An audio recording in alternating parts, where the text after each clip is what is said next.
Bismillahirrahmanirrahim. Assalamualaikum warahmatullahi wabarakatuh.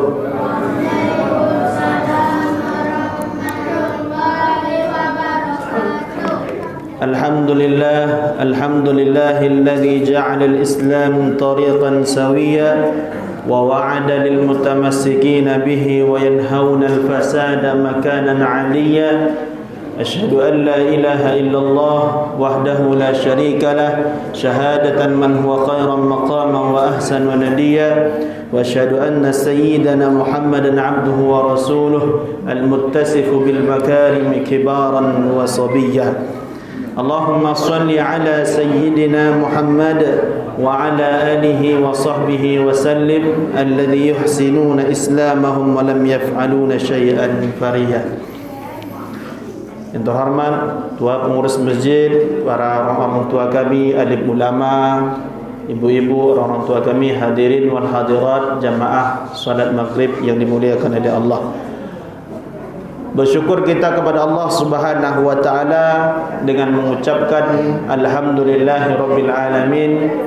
Pada kesempatan kali ini kita bisa hadir di masjid yang kita cintai ini, tak lain dan tak bukan untuk mengabdikan diri, berta'abbud kepada Allah, menyembah Allah Subhanahu wa taala. Dan alhamdulillah, sembari kita menunggu salat Isya, setiap malam Jumat kita adakan wirid pengajian, dan ini semua adalah hal-hal amaliyah, amalan-amalan saleh yang akan menghantarkan kita kelak dalam syurganya Allah Subhanahu wa taala.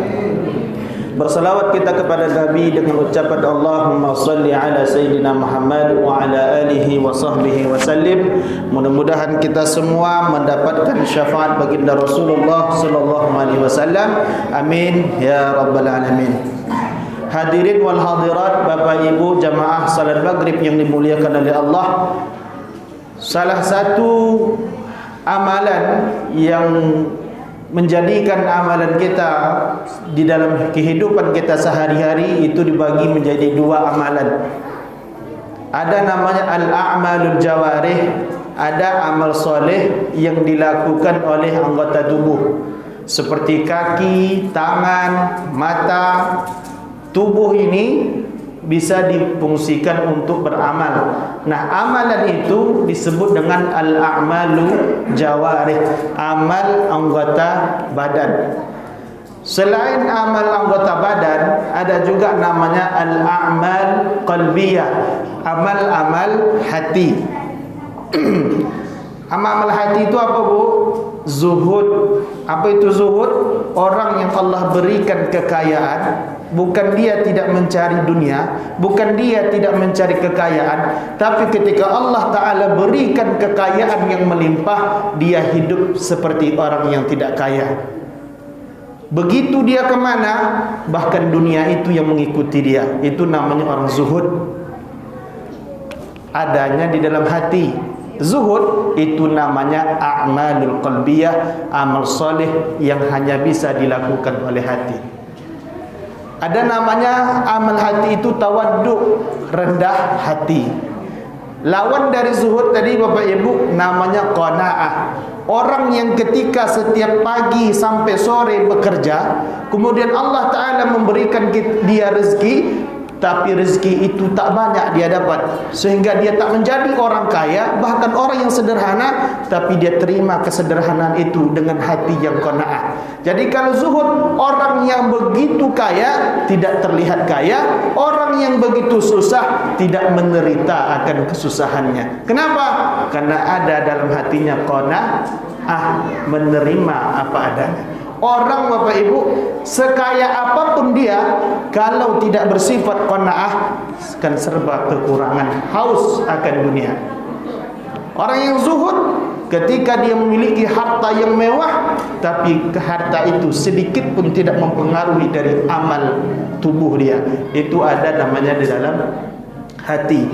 A'mal jawarih, amal ibadah yang dilakukan anggota tubuh. A'mal qalbiyah, amal yang dilakukan oleh hati.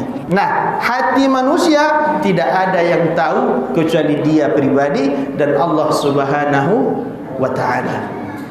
Nah, jadi Bapak Ibu yang dimuliakan oleh Allah, pada malam ini kita akan membahas, kalaulah ada ibadah anggota tubuh, kalaulah ada ibadah hati, maka sesungguhnya lawan dari ibadah itu juga ada. Ada amalan ibadah anggota tubuh, ada dosa anggota tubuh. Kalau ada amal ibadah hati, maka ada namanya dosa atau penyakit hati. Malam kali ini kita akan bahas maksiat anggota tubuh, yaitu maksiat badan. Jadi Bapak Ibu yang dimuliakan oleh Allah, maksiat badan itu banyak. Pada kesempatan malam ini 3 macam model maksiat badan. Bapak Ibu yang dimuliakan oleh Allah, dalam kitab ini dijelaskan wattataffulu fil walaimi wa huwa ad-dukhulu bighairi iznin. Satu di antara maksiat badan itu, Bu, Pak, adalah masuk kepada undangan orang dan dia tidak diundang. Itu namanya istilah fikih at-tatafful. Orang yang hadir pada acara walaim. Walaim itu jamak dari walimah. Walimah itu bahasa Arab yang artinya acara atau pesta. Walimah itu banyak model. Kalau pernikahan namanya walimatul urus. Kalau acara khitan, walimatul khitan. Ada walimatus safar, acara syukuran orang nak naik haji musafir. Ada namanya walimah akikah. Itu semua adalah bentuk dari walimah. Nah, orang yang hadir atau mengusup dalam sebuah undangan, maka hukumnya haram, termasuk bagian maksiat badan. Kenapa begitu, Ustaz? Begitulah pentingnya Islam, Bapak Ibu. Ketika sebuah acara yang disebut dengan walimah, maka di situ dipersiapkan sesiap-siapnya. Kenapa? Setiap tuan rumah, maka ada 2. Ada tuan rumah, ada tamu undangan. Tuan rumah namanya ahlil bait. Tamu undangan ini itulah yang diundang. Setiap orang acara pasti dia mentargetkan berapa jumlah undangannya. Ketika tuan rumah sudah menyiapkan undangan 100 orang, misalkan ada 1 yang tak diundang, menjadi 101. Padahal jatah makanan berjumlah 100 orang, berlebih 1 yang tak diundang. Inilah Islam menjaga murah malunya tuan rumah. Jadi ibu-ibu, hati-hati ibu-ibu. Apapun kerja kita dalam rewang, istilah sini kan, jangan sekali-kali mengambil makanan tuan rumah tanpa izin dari tuan rumah. Kan banyak ibu-ibu ni Pak, tim pembungkus. Dalam kamar tu berkunci, tapi ada di sebalik meja, ada di bawah lemari. Tak boleh, Bu. Karena makanan ini sudah di stok, sudah diukur, sudah dihitung. Kalau ibu mengambil tanpa izin tuan rumah, kalau kurang siapa yang malu? Tuan rumah. Ini terjadi Bang Bobi. Kadang ada juga kesalahan panitia acara. Ini pengalaman nyata nih Bapak Ibu. Cuman yang salah bukan tuan rumah, yang tukang undang yang salah. Ini terjadi pada keluarga kami. Waktu musim corona, tak boleh makan di rumah, bungkus. Kami menyediakan stok untuk bungkus nasi itu 60 orang untuk acara sedekah kenduri. Kemudian kakak saya bilang ke abang saya, ini panggillah orang-orang kampung, tapi jangan banyak-banyak. Bapu, kata dia, sekitar 60 lah. Ayolah, pergi di ujung. Makin jauh, makin jauh. Risau. Makin jauh. Semua rumah. Pas balik, bapak undang tadi. Ya sikitnya 60, banyak laki tak ada rumah, kata dia. Jadi aku sampai ni dia. Begitu acara sudah mulai, makin banyak. Sudah begini hati tu, mati. Ini bungkus. Yang dah dibungkus 60, yang datang macam sudah hampir 100. Begini. Inilah hukumnya dalam sebuah undangan itu disiapkan baik-baik. Amanah yang dititipkan oleh panitia acara, hati-hati. Baik masak nasi, baik masak air, baik gulai, hati-hati. Karena kemaluan, bukan kemaluan, rasa malu orang tuan rumah itu besar itu. Ini terjadi. Jangan salah pengertian, bukan kemaluan, rasa malu. Ini astagfirullah kan. Jadi gitu. Dan ini mungkin Bapak Ibu sudah berpengalaman, sebagian kawan-kawan kita acara adonasi nyotak masak, orang dah datang beli nasi di Ampera. Macam mana? Islam sangat menghargai rasa kehormatan seseorang. Begitupun tuan rumah. Ketika tuan rumah sudah menyediakan acara, membagi tugas, kemudian ibu-ibu dibagi tugas, jalankanlah tugas. Ketika benda itu ingin diambil, tak boleh mengambil kecuali dengan izin tuan rumah. Kenapa? Karena sudah di stop. Sehingga orang yang datang itu memang sudah diundang. Macam mana Ustaz? Dia sebenarnya nak undang Ustaz, tapi malu. Bukan malu, terlupa. Boleh tak kita datang? Untuk menghindari dari makan syubhat. Ketika kita lupa pun dia nak undang kita karena lupa, jangan datang. Betul ya? Kadang ada kan gitu, saking banyak nak ngurus undangan, terlupa betul. Kita yang diundang jangan datang. Karena makan itu statusnya tah redo tah tidak dia. Makanan itu halal, tapi ketika kita tidak diundang, berarti tidak ada hak kita untuk makan jamuan. Berarti apa? Memakan sesuatu yang tidak hak. Hukumnya memang makanan itu halal, tapi kita tidak ada hak. Orang yang memakan benda yang bukan haknya, haram hukumnya kita makan. Inilah hati-hati. Kalau nak buat acara, itu betul-betul disusun. Nah, juga haram bighairi iznin aw dukhulu hayaan. Sudahlah orang ini tidak diundang, dia datang. Yang kedua, ada yang mengusup, nyisip. Macam Pak Ketua ni kan ketua masjid. Jadi pas diundang Pak Ketua, nanti habis maghrib rumah acara akikah, saya numpanglah Pak Ketua biar dapat makan, kata saya juga kan. Tak mungkin ketika Pak Ketua datang sama saya, dia baliklah. Tak mungkin di depan ketua ada gitu. Pak Ketua orang berwibawa, misalkan. Ini betul. Tak mungkin dia menyuruh balik orang yang sama ketua, sedangkan Pak Ketua ni ketua masjid, misalkan kan. Nah, orang yang datang menyusup ini tadi juga haram dan maksiat badan. Apalagi yang tak diundang. Boleh nak Ustaz saya bawa kawan? Boleh, tapi tetap izin dengan tuan rumah. Saya di sini ni mohon maaf, orang banyak yang bertanya masalah itu. Ada pula titipan itu bisa di undangan itu dititipkan. Di kau dapat undangan, Rik? Tak ada bang. Aku ngundang di kau. Kok bisa? Banyak itu. Di kau ada orang ngundang? Tak ada doh. Sekarang aku undang di kau. Abang tuan rumah? Enggak doh. Tak boleh. Kecuali dia izin. Aku ada tu ustaz di belakang rumah saya. Boleh saya bawa nanti? Bawalah. Bawa boleh. Sekarang main gitu, sepele sebenarnya. Kalau tak betul menjalankan ini, banyak berkelahi. Maksiat badan yang pertama, masuk ke dalam undangan sedangkan dia tidak diundang. Yang kedua, tidak diundang tapi nyelip pada undangan orang. Kenapa tadi? Karena itu tadi, takaran makanan yang diundang seseorang itu sudah ditakar di awal-awal. Jumlah undangan itu 100, yang tak diundang 200. Ini kan mati ya Pak. Iya Bu, bahaya. Maka jadi Bapak Ibu yang menjadi penitia acara rewang, jagalah kehormatan ahlil bait. Rasalah apa? Jagalah rasa malunya. Dia salah sebut lagi, nanti bahaya kan? Jaga.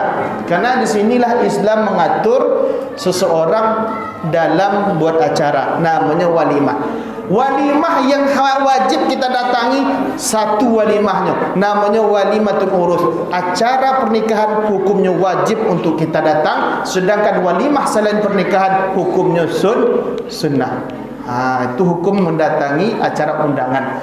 Ketika undangan pernikahan telah diundang, boleh kita tak datang dalam ketentuan syariat. Contoh, ketika undangan datang sedangkan saya jadwal mengisi ceramah untuk mengajarkan fardu ain atau ada tugas mengajar pesantren, pas waktu yang sama tak bisa kita datang mengajarkan ilmu agama, itu salah satu alasan syar'i yang dibolehkan kita untuk tak datang dalam pernikahan. Atau yang kedua, dalam pernikahan itu ada kemaksiatan.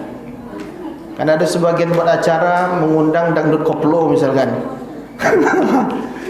Kalau seandainya kita khawatir untuk tak bisa menghindarkan kemaksiatan itu, boleh dia tak datang, karena ini uzur syar'i. Hati-hati tuan rumah, ketika suatu acara, doa yang kita panjatkan dalam acara itu pasti kalau pernikahan, barakallahu lakum, ya Allah, aku berkahilah, ya Allah berkahilah pernikahan sepasang ini, gabungkan dia dalam kebaikan. Allahumma alif bainahuma, gabungkan hatinya sebagaimana kau gabungkan Nabi Adam dan Siti Hawa.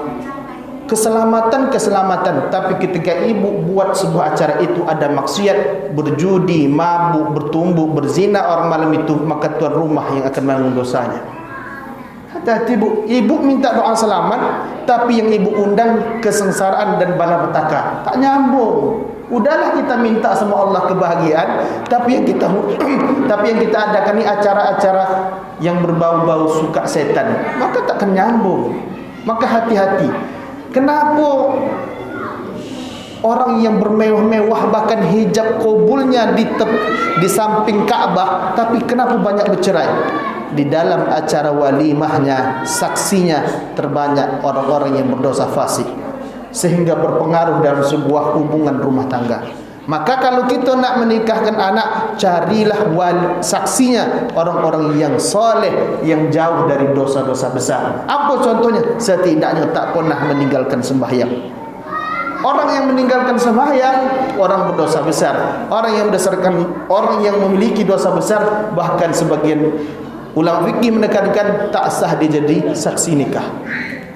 Karena saksi itu syaratnya al-adil. Adil dalam saksi pernikahan bukan bersifat adil kepemimpinan, tapi jauh dari dosa besar atau dosa fasik.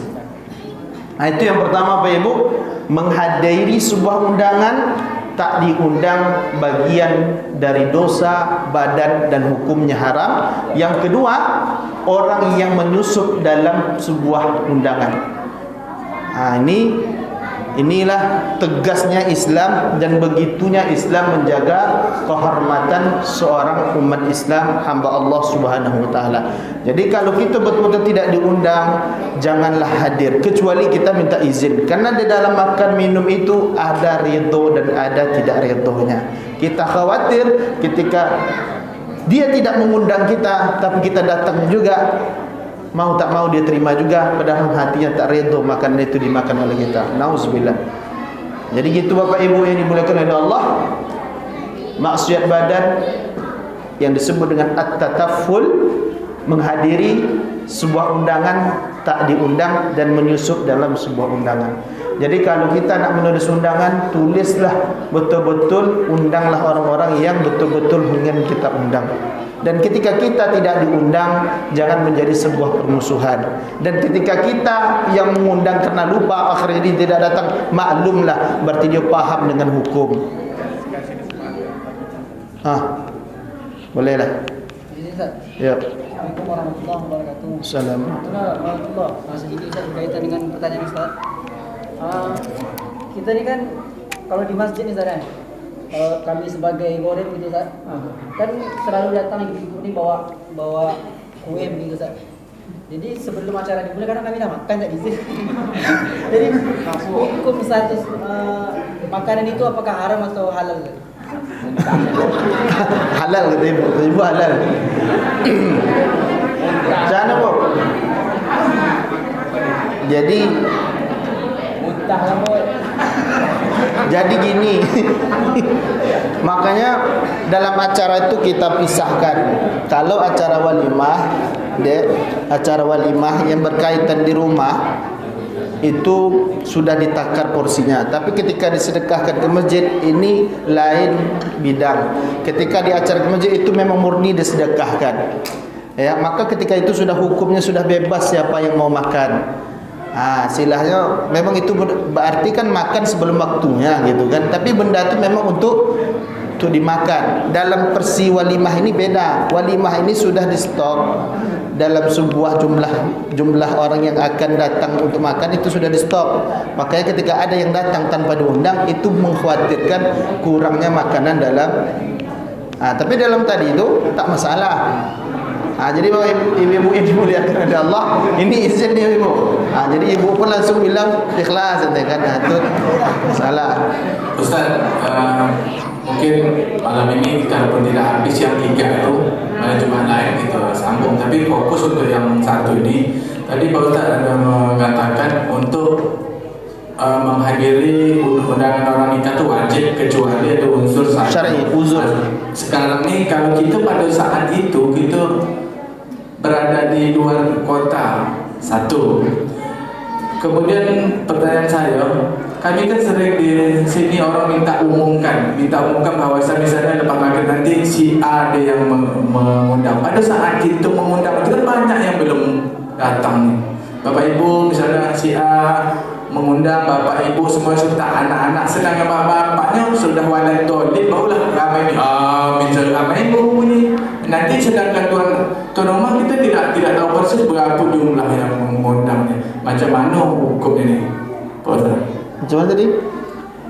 Misalnya di sini kan sering orang minta umumkan dengan saya atau dengan Bob. Tolong umumkan dengan jemaah malam ni kami mengundang bapak yang di masjid itu, ibu, anak-anak kami untuk hadir pada maghrib. Sedangkan ketika saya mengumumkan itu, jemaah kita kan ada penyakit yang sudah walad dolib, baru dia penuh. Kalau yang baru-baru tu baru satu sat, apalagi ketika kita mengumumkan itu, boleh tak orang yang tadi yang datang ke dia tadi datang ke rumah orang itu tadi? Jadi ada orang beracara dalam dia menyampaikan kepada pengurus masjid minta undang jamaah masjid. Nah, maka di sini jamaah masjid, maka di sini tak bisa ditentukan jumlah. Berarti ahlul bait itu sudah mentotalkan berapa yang penuhnya. Seperti itu. Nah, ketika ada yang silahnya terdengar atau tidak, maka berlaku umum. Maka ini boleh. Ini namanya undangan yang berlaku umum. Jamaah masjid tentu ahlul bait sudah menyediakan stok sesuai dengan kapasitas masjid. Tapi ketika masjid Jamaatul Asliyah undangan itu untuk jamaah, datang jamaah masjid Kuning, ini yang masalah. Ini sudah tidak lagi ranah dia, karena ini namanya undangan secara umum. Maka ini sah-sah saja. Tapi kalau dia bikin ini sedikit, ini pengalaman nih sebenarnya. Saya undang sedikit, saya nih acara rumah kami. Jadi karena takut banyak, tentu saya tak berani ngundang di jamaah. Karena ya duit kita itu kan berkaitan dengan dana tuh Pak. Jadi saya undanglah ke rumah. Setelah undang rumah yang datang lebih daripada saya undang. Ini kan bahaya. Ini yang tak boleh. Saya sudah undang misalkan orang masjid ini tertentu, Pak Ketua, orang tokoh-tokoh sini, Bang Bobi, Imam, Bilal, 10 datang kata Pak Imam, dia kau ada undang sehari, tak ada dong, ayolah pergi sama. Ini yang tak boleh. Iya, di Bengkalis ni itu ada hal yang kamu terkejut Pak, mencari beli nasi malam tu, tak mungkin itu suruh balik. Bobi ketawa dia. Memang ini terjadi. Di situ yang kita harus hati-hati. Tidak boleh kita menyampaikan undangan orang itu kecuali tuan rumah. Kenapa dia mengundang? Karena itu tadilah sebabnya. Ketika sampai habis semua masjid datang, penuh rumah. Yang kedua, kalau kita berangkat, berarti kita kan tidak ada berada, maka itu termasuk alasan syar'i yang kita tidak wajib. Tengok berangkatnya ke mana. Kalau kita berangkatnya kepada untuk mencuri, merampok di Paning, ini tak masuk. Tengok dulu musafirnya. Kalau ketika kita menjalankan tugas pekerjaan, itu kewajiban sebagai kita orang yang bekerja. Mancing ini payah aja nih. Undangan terlalu jauh gimana, Ustaz? Itu termasuk undangan yang jauh. Ketika datang kita lupa undang orang. itu dah bagian dari uzur syar'i itu. Makanya ya, Pak.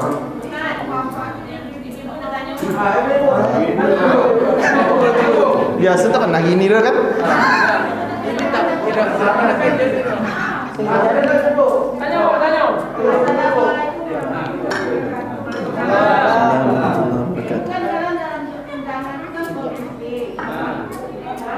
Jadi seandainya suami kita bisa berhalangan atau ada apabila kita ganti sama anak, apa boleh?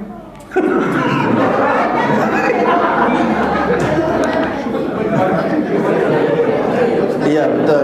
Itu terjadi. Itu sebuah yang selalu terjadi seperti itu.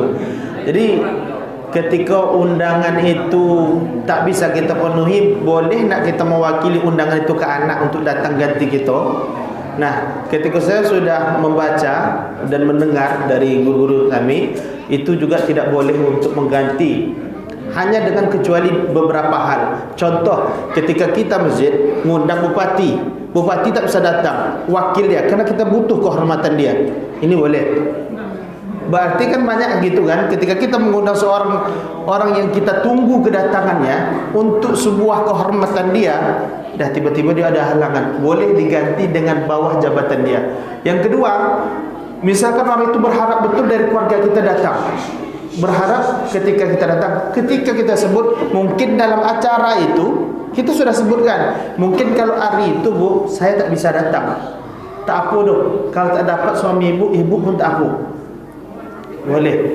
boleh mengganti. Tapi dalam hal tanpa itu, tanpa ada alasan itu, serta merta kita adalah mak tak bisa dikupengi, tak boleh.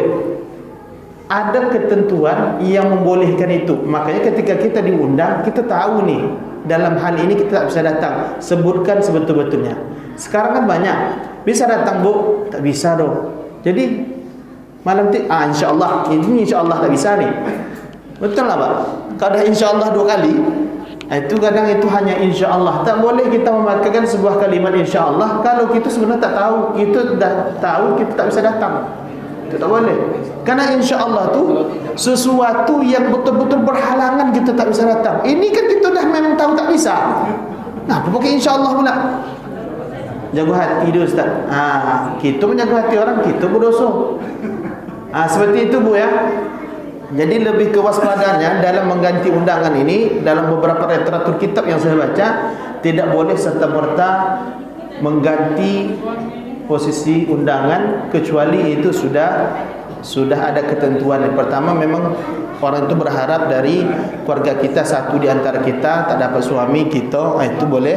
Yang kedua, untuk sebuah kehormatan bagi yang mengundang, bagi yang telah diundang, ketika dia tak bisa datang, maka boleh diwakilkan kepada yang wakilnya, yang masih jabatan, yang masih dalam kehormatan yang sama. Seperti itu tadi, bupati tak bisa datang, boleh mewakili wakil, karena dibutuhkan dalam acara itu kata sambutannya seperti itu.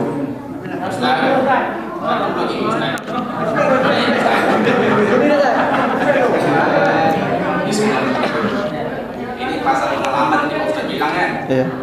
Sebab kalau di pernikahan ini kan tidak satu kali kalau pernikahan, masa dalam keluarga ada pernikahan kan. Jadi pengalaman di pernikahan pertama, Nikah pertama, acara pertama di rumah itu, Iya. mungkin dia mengundang 100, yang datang 120 lebih kurang. Habis di pernikahan anak yang kedua, kena pengalaman pertama, dia tetap mengundang 100, tapi dia sudah stok kan untuk 130 untuk tidak terulang seperti pengalaman kedua pertama tadi. Jadi apakah yang undangan datang tanpa undangan tadi itu baru maturi do, karena udah pengalaman pertama kan. Ini macam mana pula hukuman itu?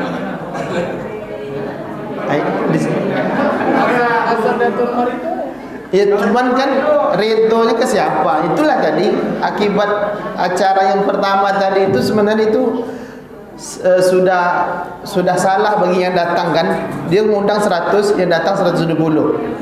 Nah, ini kebiasaan buruk, kita harus hapuskan ini. Beda, orang biasa menyetok makanan itu bukan karena menyetok jumlah orang.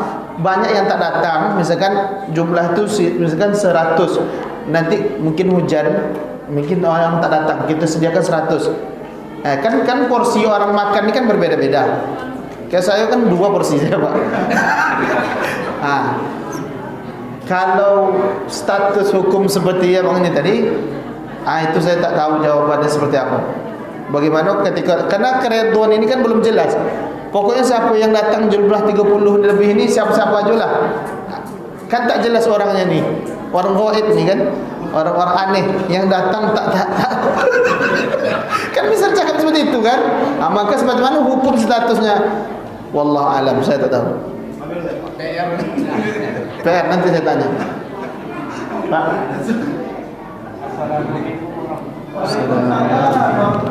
Ini Pak betul Amin. Ini berkenaan dengan rewang nih. Biasa saya tengok orang yang punya acara nikah, dia undang tetangga-tetangga rewang lah kan. Dia mengundang suami istri itu rewang. Tapi waktu rewang itu keluarga rewang. Inilah nih dia.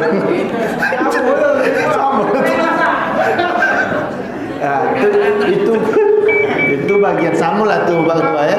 Maka ada 2 suami istri tidak boleh kita makanan itu diganti. Kita tak masak nih kan. Dah lah ambil makanan ini untuk abang tak usah masak, anak tak masak, kecuali izin. Kalau sudah izin, karena itu rewang masih orang-orang kita tak malu bunuh, karena orang-orang tetangga kita tak masalah. Mungkin itu dulu Pak Ketua ya. Kita tutup dengan qiraat majelis. Subhanallahi wa bihamdihi asyhadu an la ilaha illa anta astaghfiruka wa atubu ilaik. Assalamualaikum warahmatullahi wabarakatuh.